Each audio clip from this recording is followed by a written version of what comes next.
ಅವ್ರಿಗೆ ಅರ್ಥ ಇದೆ. ನಾನು ಒಬ್ಬ ಹಿಂದುಳಿದ ಒಬ್ಬ MLA ಈ ತಾಲೂಕಿನ ಶಾಸಕರಿದ್ದಾಗ ನಾನು ಬಹಳಷ್ಟು ಜನ ಲಿಂಗಾಯತರಿಗೆ ಅವಕಾಶ ಕೊಟ್ಟಿದ್ದೆ. ಯಾಕಂದ್ರೆ ನಾವು ಹಿಂದುಳಿದ ನಾಯಕ ಇದ್ದೀನಿ, ಎಲ್ಲ ಜಾತಿ ಕೊಡ್ಬೇಕಂದ್ರೆ ಅದ್ರಾಗ ಕುರುಬರಿಗೆ, ಎಲ್ಲ ಜಾತಿ ದಲಿತರಿಗೆ, ಅಲ್ಪಸಂಖ್ಯಾತರು ಕೊಡೋದ್ರ ಜೊತೆಗೆ ಲಿಂಗಾಯತಿ ಜಾಸ್ತಿ ಕೊಟ್ಟಿದ್ರು.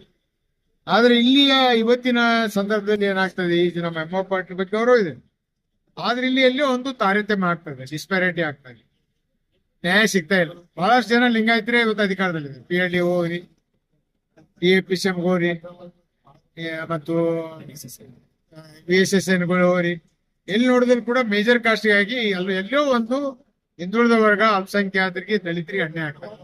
ಇದಾಗಬಾರ್ದು. ನಾನು ಸಿದ್ದರಾಮಯ್ಯ ಗಮನ ತರ್ತೀನಿ. ಕಾಂಗ್ರೆಸ್ ಪಕ್ಷ ಸರ್ವ ಧರ್ಮಗಳ ಹಿತರಕ್ಷಣೆ ಮಾಡ್ತಕ್ಕಂಥ ಪಾರ್ಟಿ ಇದು. ಹೀಗಾಗಿ ಕಾಂಗ್ರೆಸ್ ಪಕ್ಷಕ್ಕೆ ಒಂದು ಸೆಕ್ಯುಲರಿಸಂ ಪಾರ್ಟಿ ಅಂತಾರೆ. ಸೆಕ್ಯುಲರಿಸಂ ಪಾರ್ಟಿ ಅಂತ ಬರೀ ಹೇಳಿ ಇಲ್ಲಿ ಹಿಂದುಳಿದವರಿಗೆ, ಅಲ್ಪಸಂಖ್ಯಾತರಿಗೆ ಮೂಲಿ ಹೋಗಿ ಮಾಡೋ ಸರಿಯಲ್ಲ. ಇದು ಆಗ್ತಾ ಇದೆ. ಇದ್ರ ಬಗ್ಗೆ ನಾನು ಈಗಾಗಲೇ ಜಿಲ್ಲಾ ಮಂತ್ರಿ ಗಮನ ತಂದಿದ್ದೇನೆ, ಪ್ರಿಯಾಂಕ್ ಅವ್ರಿಗೆ. ನಮ್ಮ KPC ಅಧ್ಯಕ್ಷರಂತ DK ಶಿವಕುಮಾರ್ ಗಮನ ಕೂಡ ತಂದಿದೆ. ಮುಂಬರುವ ದಿನಗಳಲ್ಲಿ ಎಲ್ಲ ಸರಿಪಡಿಸೋ ಭರವಸೆ ಕೊಟ್ಟಿದ್ದಾರೆ. ಮತ್ತೊಮ್ಮೆ ಕೂಡ ನಾವು ಒತ್ತಡ ಹಾಕಿ ಈ ಒಂದು ಡಿಸ್ಪ್ಯಾರಿಟಿ, ತಾರತಮ್ಯ ಸರಿಪಡಿಸ್ತಕ್ಕಂಥ ಕೆಲಸ. ಯಾಕಂದ್ರೆ ಅಲ್ಲಿ ಲಿಂಗಾಯತರು ಕೂಡ ಅವಶ್ಯಕತೆ ಇಲ್ಲ. ಯಾವ ದಲಿತರು ಕೊಡ್ಲಿ ಅಥವಾ ಅಲ್ಪಸಂಖ್ಯಾತರು ಕೊಡ್ಲಿ. ಯಾಕಂದ್ರೆ ಈಗ ಆಲ್ರೆಡಿ PLDಗಾರ, TAPCMಸ್ಗಾರ, ಸೊಸೈಟಿಗಳದಾಗಾರ, ಮತ್ತು ಬಹಳಷ್ಟು ನಾಮಿನೇಷನ್ ಮಾಡಿದಾರೆ ಅವರೇ ಅದ.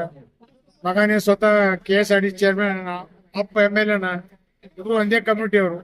ಯಾಕಂದ್ರೆ ಅದೊಂದು ರೀಸನೇಬಲ್ ಬ್ಯಾಲೆನ್ಸ್ ಮಾಡ್ಬೇಕಾದ್ರೆ, ಕಾಸ್ಟ್ ಬ್ಯಾಲೆನ್ಸ್ ಮಾಡ್ಬೇಕಾದ್ರೆ, ಆ ಪ್ರಾದೇಶಿಕ ಅಸಮಾಧಾನತೆ ಸಹ ಬಗೆಹರಿಸಬೇಕಾದ್ರೆ ಎಲ್ಲಾ ಜಾತಿ ವಿಶ್ವಾಸ ತೋಟ ಮಾಡಬೇಕು. ಒತ್ತಡ ತರ್ತೀನಿ.